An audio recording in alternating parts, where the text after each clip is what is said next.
Big Z Reviews. So let's play a game.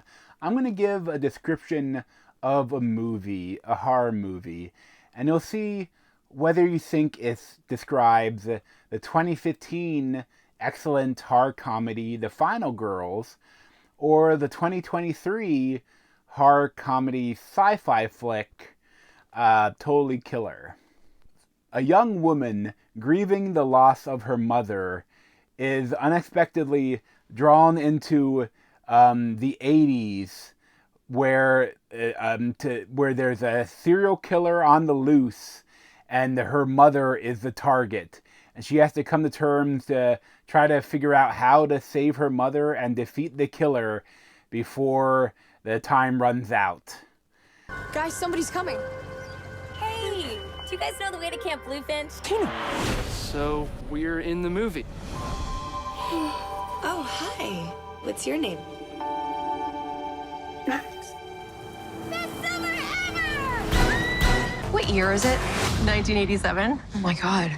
I know. The 80s are almost over and I haven't even tried Coke yet. Oh my god. Mom. Fuck off and die. Jesus, Mom. Mamacita? Ay. Ay, ay, ay. Mamacita. Well, I will say I'm playing a little loose with the plots, because that's funny. When I heard about the plot of the film, a lot of people on film Twitter were talking about, didn't they already make that movie?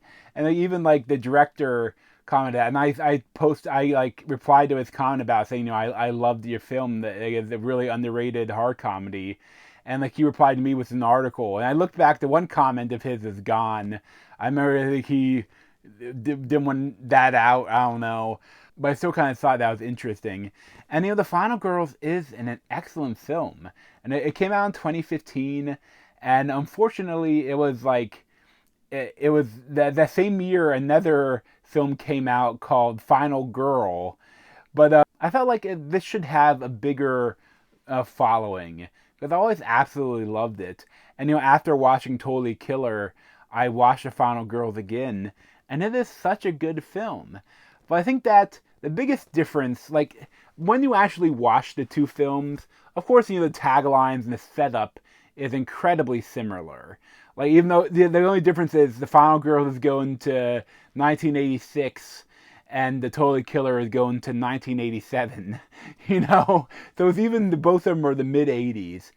And I think the biggest difference is that The Final Girls is a love letter to slasher horror films, while Totally Killer is much more of a love letter to time travel films. And that is the biggest difference, because Totally Killer, I feel, isn't that focused on the kills or on the slasher aspect. They're much more focused on the time travel aspect. And almost all the references are to Back to the Future, or of how I got it wrong. And it remind me the time travel. I love that a lot of times it's a time travel movie that doesn't care about the time travel, but they don't try to explain any of it, and how the high school girl managed to build a time machine, even if it was based on her genius mom's old notes. It's more they'll say, don't worry about it.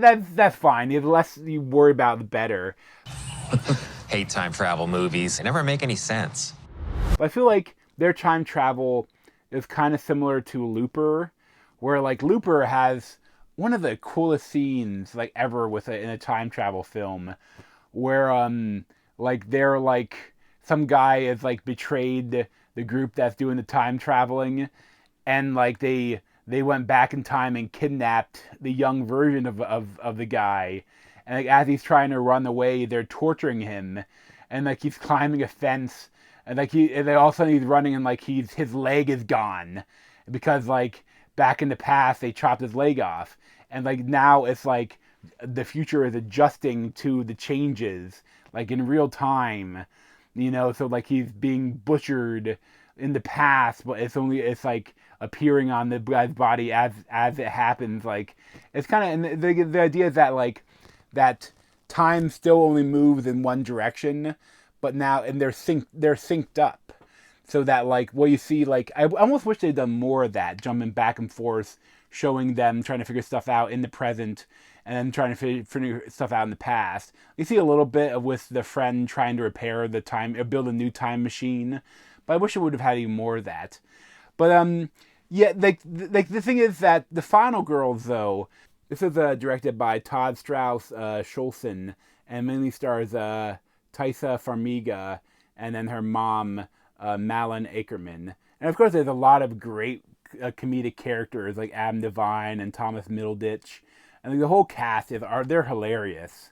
Like I love that like in this, this is like it's not like the other one is a time travel movie. This is not like they're going back to the 80s, but they're going back like to her mom was an actress in a slasher film, and like this whole thing there's like fire, and when they're the anniversary of and they're like there's a fire in the theater, and they cut through the screen and go through the screen to try to escape the fire, and when they wake up they're inside the world of the movie, and it's really interesting because like it's really fun and funny, but also they got the good horror.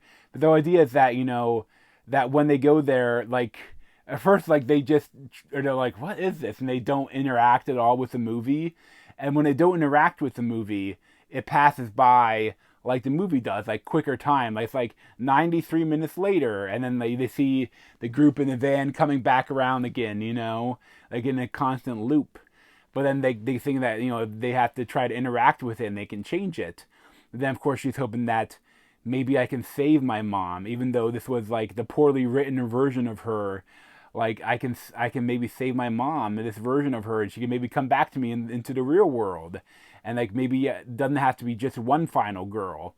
And also there's some great stuff because like the final girl, the girl that's the only one that's supposed to be able to kill the bad guy, is like they accidentally do stuff that leads to her death.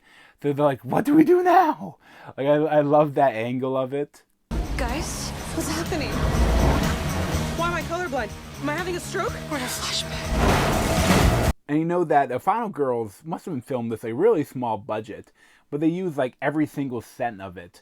Because like even when they do like CGI like for the sky, and they like whenever Mount Ackerman is like doing a flashback, like telling the story about the kid and how he is bullied and scarred, and there's things that it like fades out, and they use that like it's like the dissolve. And there's also stuff like they're like interacting with like the credits and like the titles and stuff. And there's also really interesting and really well done, like the big climatic fight scene, and the sky looks crazy. Like I know like they cannot spend much money, but what they do with it is amazing. And Totally Killer was directed by Nanshatka Khan and mainly stars Kiernan Shipka, and like I liked her. She was good, but I think that it's definitely different. Like in Final Girls, it's very emotional. Like she doesn't want to like be like the idea that she's not my mom, but she is my mom, and like talking to it and interacting with like the younger version of the mom that's not dead. Like there's a lot of emotion, and this one is kind of different because when she goes back, like the younger version of her, I think it's played by Olivia Holt. Like she's like a bitch. She's like a really mean. She's like a mean girl. So that like it's definitely not that kind of emotionality to the film. Like doesn't have any of the emotion of Final Girls. It's definitely more of just a fun romp, with a slasher angle. But like there's one thing, like the whole idea, like the time travel doesn't really work that much. I mean, I don't care about the rules of the time travel. It's fine. If you don't want to focus on it, I'm not going to focus on it. But they have a setup for where like anything that she sees at the time, it's not like things that happened had already happened, but you can change stuff if you go back, and in the future it'll change back. Like even that she's warned that even if her mother is killed in the past, like she won't dissolve like Back to the Future, but like she won't have a home to go home to. Like if she goes back to the present, she'll be like there'll be no record of her ever existing, but she will still exist. But like the thing that like there's a twist. I'm not going to spoil it, but the twist doesn't work because it means that like it already happened. I'm trying to be clear, I'm without spoiling. But I kind of like the twist is kind of interesting, but again, it doesn't quite work with the time travel angle. Like I think that it would have worked better if it still was. I'm not going to spoil it, but I wish if the killer wasn't who the killer was in the end, I think that they tried to be extra tricky and just made it so that stuff didn't work. But it's serviceable. I had a good time with Totally Killer. It's definitely more leaning into like being in the '80s and her like there's some funny moments with like a mom with kids like taking her home, but it's smoking in the car is and it's like stuff that like she takes for granted and but like it's definitely it's definitely more comedic, very less on the horror. While Final Girls is definitely a comedy horror that really kind of is a love letter to the horror genre, the slasher, while still being really funny. And it's definitely, if you're going to watch one film for Halloween, I would definitely recommend Final Girls over Totally Killer, but they're both fun. I have a good time with both, but I love Final Girls. Final Girls is a great film, and if you have never seen it, like, you gotta check it out. I'd probably give it like a 9.5 out of 10. Like, it's an amazing horror comedy. I love good horror comedies. They're so tough to get right, but when you do, they're like some of the best subgenres you can find. And Totally Killer is decent. I'd probably give like an 8 out of 10. You have a good time on it. It's on Amazon Prime for if you have it, it's free. So I would recommend both of them, but I definitely recommend more Final Girls. And I will say they aren't the same film. Even though like the whole setup is very similar, they're not the same film. And they can both exist and they both have a good time. But definitely, like be careful when you're like writing the synopsis. That sounds exactly like an older movie. Like even if the actual film itself really isn't that much like it, other than going into the '80s and seeing a young version of the mom, and while they're being hunted, But they're both good films. So thanks for watching. If you want to see more of me, you can subscribe down below. Thanks.